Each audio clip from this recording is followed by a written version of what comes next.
Hello everyone. Last लेक्चरमध्ये आपण max Planck's quantum theory जी आहे त्याच्याबद्दल मी तुम्हाला थोडक्यात सांगितलं होतं आणि त्याच्यावरून आपण आज आईन्स्टाईनने जे पॉस्ट्युलेट्स सांगितले क्वांटायझेशन ऑफ एनर्जीचे according to photoelectric effect ते आज आपण स्टडी करणार आहोत. जसं की आपण पाहिलं फोटो इलेक्ट्रिक इफेक्ट कसा वर्किंग करतो, त्याचा एक्सपेरिमेंटल सेटअप काय आहे, त्याच्यानंतर त्याचे ऑब्झर्वेशन्स जे आहेत एक्सपेरिमेंटल ऑब्झर्वेशन्स ते आपण स्टडी केले. तेच ऑब्झर्वेशन आईन्स्टाईननं मॅक्स प्लँक क्वांटम थेअरीचा यूज करून 1905मध्ये एका इक्वेशन थ्रू रिप्रेझेंट केले, ज्याला आपण आईन्स्टाईन्स फोटो इलेक्ट्रिक इक्वेशन असं देखील म्हणतो. ते इक्वेशन देखील आपल्याला पाहायचं आहे. पण आता 9 पॉस्ट्युलेट्स जे आहेत तेच ऑब्झर्वेशन्स फक्त इक्वेशन थ्रू रिप्रेझेंट केले.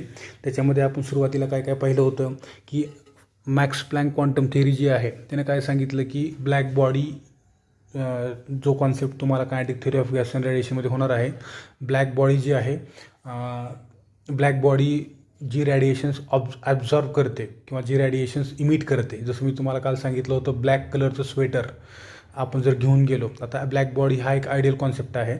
ब्लॅक कलरचं स्वेटर समजा आपण उन्हामध्ये जर घालून गेलो तर ते काय होते, ते ब्लॅक कलरचं स्वेटर जे पडणार आहे त्याच्यावरती लाईट रेडिएशन्स आहेत त्याला ॲब्झॉर्ब करेल आणि ज्यावेळेस ते आपण सावलीमध्ये येऊ त्यावेळेस तेच रेडिएशन्स तो काय करेल, इमिट करेल. मग हे जे ॲब्झॉर्प्शन किंवा इमिशन आहे लाईट रेडिएशनचं in the form of heat, हे कशाच्या फॉर्ममध्ये आहे तर टायनी पॅकेट्सच्या फॉर्ममध्ये आहे. त्याला क्वांटा असं नाव दिलं आणि कोण मॅक्स प्लँक क्वांटमने. आणि त्याच्यानंतर मग त्यालाच आईन्स्टाईननं एक्सटेंड केलं त्या थेअरीला 1905मध्ये, ज्याला परत फोटॉन असं नाव दिलं गेलं. त्या फोटॉनची energy is equal to H nu असते असं आईन्स्टाईननं सांगितलं. याच्यामध्ये न्यू म्हणजे फ्रिक्वेन्सी आहे, एच म्हणजे प्लँक्स कॉन्स्टंट आहे, ई म्हणजे एनर्जी आहे. इथपर्यंत आपण पाहिलं होतं, बरोबर आहे. आता या मॅक्स प्लँक क्वांटम थेअरीचा यूज करून त्याने जे पॉस्ट्युलेट सांगितले त्यातलं पहिलं पॉस्ट्युलेट काय आहे, तुमच्याकडचं पुस्तक असेल तर तुम्ही त्यात पाहू शकता. बघा, पहिलं पॉस्ट्युलेट मी तुम्हाला सांगतो काय आहे. Einstein argued that when a photon of ultraviolet radiation arrives at the metal surface and collide with an electron, it gives all of its energy h nu to the electron, and the energy is gained by electron and photon no longer exist. त्याने काय सांगितलं की आपण जर इव्हॅक्युएटेड chamber पाहिलं त्याच्यामध्ये left साईडला जी plate आहे त्याला आपण फोटोसेन्सिटिव्ह प्लेट म्हणतो किंवा इमिटर प्लेट असं म्हणतो, आणि राईट साईडला जी प्लेट आहे त्याला आपण कलेक्टर प्लेट असं म्हणतो, बरोबर आहे. या इमिटर प्लेटवरती पडणारे जे लाईट रेडिएशन्स आहेत, हे लाईट रेडिएशन कशापासून तयार झाले आहेत किंवा हे या लाईट रेडिएशनमध्ये काय आहे तर it is a stream of tiny particles called photons and each photon have energy is equal to H nu. त्याने काय सांगितलं की हे फोटॉन्स ज्या वेळेस या फोटोसेन्सिटिव्ह प्लेटच्या अपर लेअरवरती इन्सिडंट होतील त्यावेळेस अपर लेअरमध्ये प्रेझेंट असणारे जे फ्री इलेक्ट्रॉन्स आहेत त्या फ्री इलेक्ट्रॉन्ससोबत हे फोटॉन्स काय होतील, कोलाईड होतील, बरोबर आहे. आणि आपल्याला माहिती आहे की फोटो इलेक्ट्रिक इफेक्टला आपण 1 फोटॉन 1 इलेक्ट्रॉन कोलिजन इफेक्ट असं देखील म्हणतो, ज्याच्यामध्ये एक फोटॉन एकाच इलेक्ट्रॉनसोबत कोलाईड होतो आणि during the collision photon transfer its entire energy to the electron. Photon जो आहे त्याची एच न्यू एवढी जी एनर्जी आहे ही टोटल एनर्जी तो इलेक्ट्रॉनला ट्रान्सफर करतो आणि त्या ठिकाणी इलेक्ट्रॉन एनर्जी ॲब्झॉर्ब झाल्यामुळं काय होईल, अनस्टेबल होईल आणि त्या ठिकाणी फोटॉन हा एक्झिस्ट राहणार नाही किंवा फोटॉन हा जास्त काळासाठी त्या ठिकाणी राहणार नाही. पुढे त्यांनी काय म्हणलं, if theta is the work function of the material of the emitter plate then electrons will emitted if and only if the energy gain by the electron is more than or equal to the work function, that is h nu must be greater than or equal to phi naught. आता phi naught हे याच्या अगोदर मी तुम्हाला define केलं होतं. Five naught काय आहे, phi naught म्हणजे फोटो इलेक्ट्रिक वर्क फंक्शन, जे काय सांगते आपल्याला the minimum amount of energy required for electron to free itself from photosensitive plate. त्याला काय म्हणतो आपण, फोटो इलेक्ट्रिक वर्क फंक्शन. मग आता इलेक्ट्रॉनला जी एनर्जी ट्रान्सफर झालेली आहे फोटॉनकडून, this energy must be equal to or greater than phi naught. ती एनर्जी किती असली पाहिजे, फाय नॉटच्या एवढी असली पाहिजे किंवा त्याच्यापेक्षा जास्त असली पाहिजे, तरच इलेक्ट्रॉन काय होईल, या प्लेटमधून इमिट होऊन या डायरेक्शनला ट्रॅव्हल करेल किंवा जस्ट इमिट होईल. ट्रॅव्हल करायचं नंतर पाहिजे आपल्याला, इमिट कधी होतील तर कंडिशन अशी आहे H nu must be equal to or greater than phi not. असं असेल तरच इलेक्ट्रॉन्स काय होतील, इमिट होतील. आणि यालाच काय म्हणतो आपण, वर्क फंक्शन असं म्हणतो. या ठिकाणची लागणारी फ्रिक्वेन्सी आहे ती फ्रिक्वेन्सी कुठली झाली, न्यू नॉट झाली, ज्याला आपण काय म्हणतो मिनिमम फ्रिक्वेन्सी किंवा थ्रेशोल्ड फ्रिक्वेन्सी. कारण आपल्याला माहीत आहे की लाईट रेडिएशन जे आहेत, लाईट रेडिएशनची फ्रिक्वेन्सी जर इन्क्रीज केली तर काय होईल, यांची फ्रिक्वेन्सी इन्क्रीज केली तर याच्या आतमध्ये प्रेझेंट असणाऱ्या फोटॉनची एनर्जी इन्क्रीज होईल, बरोबर आहे. आणि जर फ्रिक्वेन्सी डिक्रीज केली तर काय होईल, याच्या आतमध्ये प्रेझेंट असणाऱ्या फोटॉनची एनर्जी काय होईल, डिक्रीज होईल. मग लेस एनर्जीचे फोटॉन काय करतील, ते लेस एनर्जी ट्रान्सफर करतील इलेक्ट्रॉनला. आणि जर समजा इलेक्ट्रॉनला लागणारी जी एनर्जी आहे ती फाय जर समजा कमी भेटली असेल तर इलेक्ट्रॉन या ठिकाणी इमिट होणार नाहीत. ठीक आहे. म्हणजे इथं आपल्याला काय म्हणू शकतो की फोटो इलेक्ट्रिक इफेक्ट आपल्याला पाहण्यासाठी काय गरजेचं आहे, frequency of incident radiation must be greater than new not असणं गरजेचं आहे. तरच आपल्याला त्या ठिकाणी काय होईल, किंवा इक्वल टू न्यू नॉट असेल तरच आपल्याला त्या ठिकाणी फोटो इलेक्ट्रिक इफेक्ट पाहायला मिळेल. Otherwise electrons will not ejected from the photosensitive material. ठीक आहे. दुसरी महत्त्वाची गोष्ट म्हणजे काय, जर समजा फ्रिक्वेन्सी ही तुमची लेस दॅन न्यू नॉट आहे, आणि तुमची इंटेन्सिटी किती जरी वाढवली, लाईटची जी इंटेन्सिटी आहे ती इंटेन्सिटी तुम्ही किती जरी वाढवली, किती जरी इंटेन्स बीम तुम्ही त्या ठिकाणी चॉईस केली, आणि फ्रिक्वेन्सी जर समजा थ्रेशोल्ड फ्रिक्वेन्सीपेक्षा कमी असेल तर त्या ठिकाणी कुठल्याही प्रकारचा फोटॉन हा इमिट होणार नाही. हे देखील कोण सांगितलं होतं, आईन्स्टाईननं त्याच्या पहिल्या पॉस्ट्युलेटमधून. सेकंड पॉस्ट्युलेट काय सांगते बघा त्याचं, energy is given by the photon to the electron as soon as the radiation is incident on the surface. The exchange of energy between the photon and electron is instantaneous. Hence, there is no time lag between the incidence of light and emission of electron. त्याने काय सांगितलं की ही जी process आहे, light radiation emitter प्लेटवरती incident होणं आणि electrons eject होणं किंवा इलेक्ट्रॉन्स बाहेर पडणं, बरोबर आहे. ही जी प्रोसेस आहे ही प्रोसेस इन्स्टंटेनियस प्रोसेस आहे. म्हणजे ज्या इन्स्टंटला त्या ठिकाणी लाईट रेडिएशन इन्सिडेंट झाले त्याच इन्स्टंटला फोटो इलेक्ट्रॉन्स काय झाले, त्या फोटोसेन्सिटिव्ह प्लेटमधून इजेक्ट झाले किंवा नॉक ऑफ झाले किंवा बाहेर पडले. म्हणजे याचा अर्थ ही जी प्रोसेस आहे ही process 10⁻⁹ second, that is 1 nanosecond एवढ्या वेळामध्ये होते असं त्यांनी सांगितलं. आता 1 नॅनो सेकंद हा काय आहे तर आपला थोडक्यात म्हणजे आपल्याकडे असणारे जे इन्स्ट्रुमेंट्स आहेत त्या इन्स्ट्रुमेंटमध्ये असणारी कमी आहे 10⁻⁹ सेकंद, कारण आपण याच्यापेक्षा कमीचा वेळ मेजर करू शकत नाही 10⁻⁹ सेकंदपेक्षा. त्याच्यामुळं आपण सांगतो की फोटॉन्स इन्सिडेंट होणं आणि इलेक्ट्रॉन्स बाहेर पडणं हा जो टाईम आहे हा 10⁻⁹ सेकंद आहे.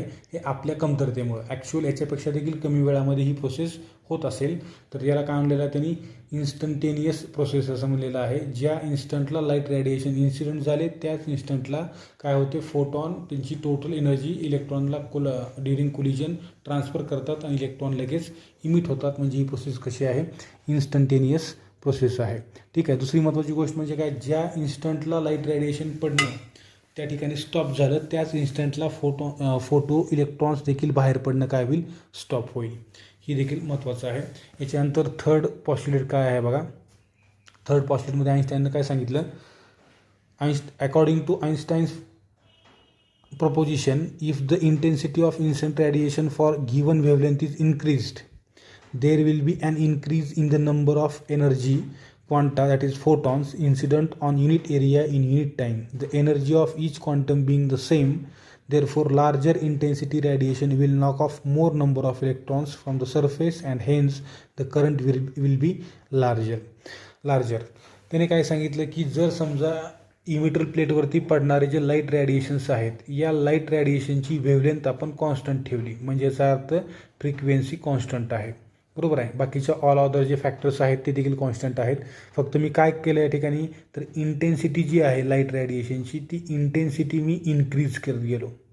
ती इंटेन्सिटी मी काय केली, इन्क्रीज केली, बरोबर आहे. इंटेन्सिटी लक्समध्ये मेजर करतात, ठीक आहे, काही असू द्या. ती इंटेन्सिटी समजा सुरुवातीला जी काय होती त्यावेळेस समजा 1000 फोटो इलेक्ट्रॉन्स बाहेर पडत होते, 1000 फोटॉन्स बाहेर पडत होते समजा, किंवा 1000 फोटॉन्स त्या ठिकाणी त्या रेडिएशनमध्ये प्रेझेंट होते. जर समजा आपण इंटेन्सिटी डबल केली तर काय होईल, त्या ठिकाणी फोटॉनची संख्या डबल होईल. इंटेन्सिटी आपण 3 टाइम्स केली तर काय होईल, फोटॉनची संख्या काय होईल, 3 टाइम्स होईल. याचा अर्थ काय झाला, आपण इंटेन्सिटी इन्क्रीज करत गेलो while keeping wavelength or frequency constant and all other factors also constant. बाकीचे जे काही फॅक्टर्स आहेत, पोटेन्शियल असेल, फोटोसेन्सिटिव्ह मटेरियल आहे, बाकीचं जे काही आहे ते सगळं आपण कॉन्स्टंट ठेवलं आणि फक्त काय केल्या ठिकाणी इंटेन्सिटी जर वाढवत गेलो तर नंबर ऑफ फोटॉनची संख्या वाढेल. आणि आपल्याला माहीत आहे हा इफेक्ट कुठला आहे, 1 फोटॉन 1 इलेक्ट्रॉन इफेक्ट आहे. याच्यामध्ये काय होते की समजा नंबर ऑफ फोटॉन्स वाढले म्हणजे काय झालं, नंबर ऑफ कुलिजन्स वाढले. कारण जेवढे फोटॉन तेवढे कुलिजन आणि जेवढे कुलिजन तेवढे फोटो इलेक्ट्रॉन्स बाहेर पडणार आणि जेवढे फोटो इलेक्ट्रॉन्स बाहेर पडतील आणि या ठिकाणी कलेक्टर प्लेटकडे कलेक्ट होतील तेवढ्या प्रमाणामध्ये काय होईल, करंट वाढेल. कारण आपल्याला करंट डेफिनेशन माहीत आहे, number of electrons collected by collector plate per unit second किंवा पर युनिट टाईम.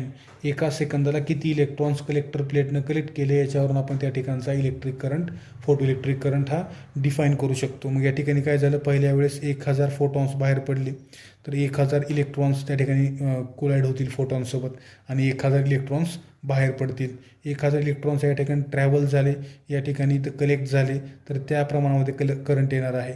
नंतर आपण कन्सिडर केलं की 2000 फोटॉन्स आहेत, इंटेन्सिटी डबल केली आपण. 2000 फोटॉन्स 2000 इलेक्ट्रॉनसोबत कोलाईड होतील, तेवढेच इलेक्ट्रॉन या ठिकाणी कलेक्ट होतील, करंट त्याच्या प्रोपोर्शनलमध्ये येईल म्हणजे करंट वाढला. सिमिलरली त्या ठिकाणी 3000 फोटॉन्स आहेत, तर 3000 फोटॉन्स 3000 इलेक्ट्रॉनसोबत कोलाईड होतील आणि इकडं येऊन या ठिकाणी कलेक्ट होतील म्हणजे याचा अर्थ करंट परत काय झाला, आणखीन वाढला. म्हणजे सॅच्युरेशन करंट हा जो काही फॅक्टर आहे, तुम्ही याच्या अगोदर स्टडी केलात, सॅच्युरेशन करंट नेमकं कशाला म्हणायचं. सॅच्युरेशन करंट म्हणजे काय, तर इथून बाहेर पडलेले सर्वच्या सर्व इलेक्ट्रॉन्स जर ही कलेक्टर प्लेट कलेक्ट करत असेल त्या पर्टिक्युलर दिलेल्या पॉझिटिव्ह पोटेन्शियलला तर त्याला म्हणतो आपण सॅच्युरेशन करंट. जर समजा आपण या ठिकाणचं पोटेन्शियल त्या किती जरी वाढवलं आणि इकडून फक्त 1000 इलेक्ट्रॉन्सच येत असतील आणि ते सर्वच्या सर्व जर कलेक्ट करत असेल तर त्या ठिकाणी इलेक्ट्रिक करंट त्या लिमिटपेक्षा जास्त वाढत नाही, त्याला म्हणतो आपण सॅच्युरेशन करंट. ठीक आहे, तो ते आपण याच्यावर पाहिलेलं आहे.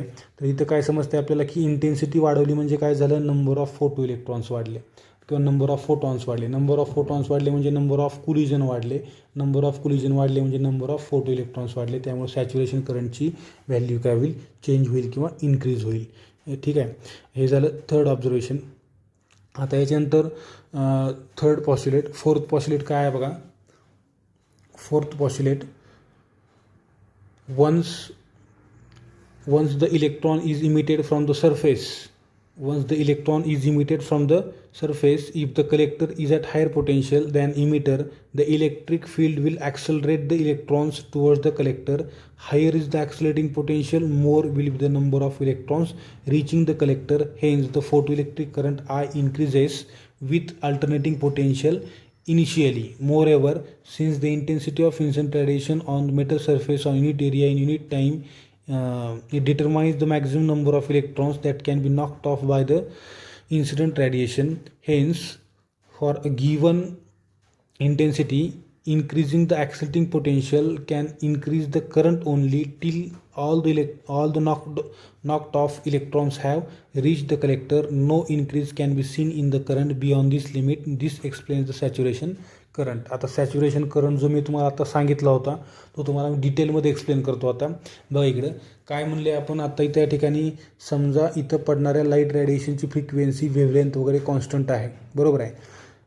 या साईडला इथे आपण कलेक्टर प्लेट आहे, इथं इमिटर प्लेट आहे. कलेक्टर प्लेटवरती आपण पॉझिटिव्ह पोटेन्शियल दिलेलं आहे by using commutative q with respect to emitter plate. या ठिकाणी पडणारे जे लाईट रेडिएशन्स आहेत त्या लाईट रेडिएशनची इंटेन्सिटी देखील आपण फिक्स ठेवलेली आहे. इंटेन्सिटी पण मी काय केली, फिक्स ठेवली. त्या इंटेन्सिटीला असं होतं आहे की एवढी इंटेन्सिटी मी या ठिकाणी ठेवली की 10,000 फोटॉन्स त्या ठिकाणी काय झाले पाहिजेत, इन्सिडेंट झाले पाहिजेत या इमिटर प्लेटवरती. बघा व्यवस्थित लक्ष द्या. मी काय म्हणलं, इथं पडणारे जे लाईट रेडिएशन आहेत त्या लाईट रेडिएशनची इंटेन्सिटी आपण एवढी ठेवली की त्या ठिकाणी पडणारे जे फोटॉन्स आहेत किंवा फोटॉनची संख्या आहे ती किती असेल, 10,000 असेल. ठीक आहे. मग आता या ठिकाणी काय केलं मी, पॉझिटिव्ह पोटेन्शियल दिलं सुरुवातीला 10 व्होल्ट. लक्ष द्या व्यवस्थित. आता आपल्याला माहीत आहे की इथून निघालेले इलेक्ट्रॉन्स त्यांना ॲक्सलरेट करणं म्हणजे काय करणं, या प्लेटकडं अट्रॅक्ट करणं. या प्लेटकडे अट्रॅक्शन कधी पॉसिबल आहे, जर या ठिकाणी पॉझिटिव्ह चार्ज असेल तर ते इलेक्ट्रॉन्स काय करतील, या डायरेक्शनला मूव्ह होतील आणि कलेक्टर प्लेट त्यांना काय करेल, कलेक्ट करेल. कधी जर याच्यावरती असणारे चार्ज कुठला असला पाहिजे, पॉझिटिव्ह. ते पॉझिटिव्ह पोटेन्शियल आपण दिलेलं आहे 10 वोल्ट, परंतु 10 वोल्ट हे जे व्होल्टेज आहे या व्होल्टेजसाठी फॉर एक्झाम्पल इथले इलेक्ट्रॉन्स जे आहे 10,000 याच्यामधले फक्त 10 वोल्ट एवढं व्होल्टेज दिल्यामुळं कलेक्टर प्लेट ही काय करत आहे 1000 इलेक्ट्रॉन्सच कलेक्ट करत आहे पर युनिट टाईम. एका सेकंदाला इमिटर प्लेटमधून 10,000 इलेक्ट्रॉन्स बाहेर पडत आहेत. किती? एका सेकंदाला 10,000 इलेक्ट्रॉन्स इथून बाहेर पडत आहे. परंतु कलेक्टर प्लेट किती कलेक्ट करत आहे? एका सेकंदाला 1000च कलेक्ट करत आहे. का बरं? कारण त्याला अप्लाय केलेलं पोटेन्शियल हे 10 वोल्ट आहे. नंतर काय झालं, म्हणजे ग्राफ जो तुमचा येणार आहे तो ग्राफ कसा येईल अशा पद्धतीनं. बघा इकडं, इथं काय झालं 10 वोल्ट एवढं व्होल्टेज केलं तर त्यावेळेस काय झालं करंट थोडा वाढला म्हणजे ग्राफ असा आला.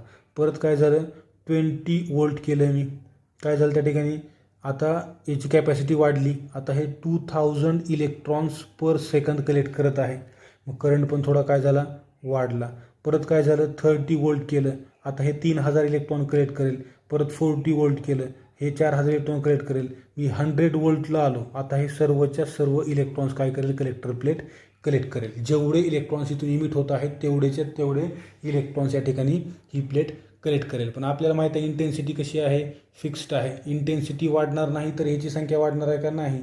इंटेन्सिटी फिक्स असल्यामुळं एका सेकंदाला 10,000 इलेक्ट्रॉन्सच काय होतील इमिट होतील. आता तेवढे सर्वच्या सर्व जेवढे इलेक्ट्रॉन्स नॉकऑफ झाले तेवढे सर्वच्या सर्व इलेक्ट्रॉन्स कलेक्टर प्लेट आता कलेक्ट करत आहे एवढ्या पोटेन्शियल डिफरन्सला किंवा एवढ्या पोटेन्शियलला. आता करंटची जी व्हॅल्यू आहे ती कुठपर्यंत आली? इथपर्यंत आली. हा तुमचा करंटचा ॲक्सिस, हा या ठिकाणी पोटेन्शियल डिफरन्सचा ॲक्सिस. या ठिकाणी पॉझिटिव्ह पोटेन्शियल आहे, या ठिकाणी तुमचा फोटो इलेक्ट्रिक करंट आहे. इथं पोटेन्शियल वाढत चाललं, करंट वाढत चालला. पण आता काय झालं, मी व्होल्टेज केलं 110 वोल्ट तरी देखील करंट आहे तेवढाच आहे. परत मी व्होल्टेज केलं 120 वोल्ट तरी देखील करंट आहे तेवढाच आहे. परत मी व्होल्टेज केलं 130 वोल्ट तरी देखील करंट आहे तेवढाच आहे. म्हणजे इथं ग्राफ कसा आला? पॅरलल आला. कसा आला? Parallel to the x axis. त्या ठिकाणी इलेक्ट्रिक करंट काय झाला कॉन्स्टंट मिळत गेला, कारण सर्वच्या सर्व इलेक्ट्रॉन त्याने कलेक्ट केले, एकही इलेक्ट्रॉन शिल्लक राहिलं नाही. मग इलेक्ट्रिक करंट वाढणार आहे का? नाही, कारण इलेक्ट्रॉनची संख्या जर वाढली कलेक्ट करण्याची कलेक्टर प्लेट करून तर इलेक्ट्रिक करंट वाढतो. मग इलेक्ट्रिक करंट वाढण्यासाठी या ठिकाणी नंबर ऑफ इलेक्ट्रॉन जे इमिट होत आहे 10,000 याच्यापेक्षा जास्त इलेक्ट्रॉन जर इमिट झाले तर या ठिकाणी इलेक्ट्रिक करंट वाढेल. म्हणजे इथं आपल्याला काय समजलं की पोटेन्शियल डिफरन्स वाढल्यानंतर इनिशियली करंट वाढत जातो आणि ॲट सर्टन कंडिशन किंवा at certain voltage electric current कसा येतो? कॉन्स्टंट येतो. आणि त्यालाच म्हणतो आपण या करंटला सॅच्युरेशन करंट असं म्हणतो. याचा अर्थ करंट हा फुलफिल झाला, याच्यापेक्षा जास्त करंट या इंटेन्सिटीसाठी इन्क्रीज होऊ शकत नाही. इथं जी आपण इंटेन्सिटी ठेवलेली आहे फिक्स, तेवढ्या इंटेन्सिटीसाठी मॅक्झिमम करंट हा एवढा असेल, याच्यापेक्षा इलेक्ट्रिक करंट वाढू शकत नाही. यालाच म्हणतो आपण सॅच्युरेशन ऑफ इलेक्ट्रिक करंट. ठीक आहे, आपण जवळपास 4 पॉस्ट्युलेट्स या ठिकाणी पाहिले. राहिलेले जे 5 आहेत ते आपण नेक्स्ट व्हिडिओमध्ये बघू. या ठिकाणी थांबू आपण. थँक्यू.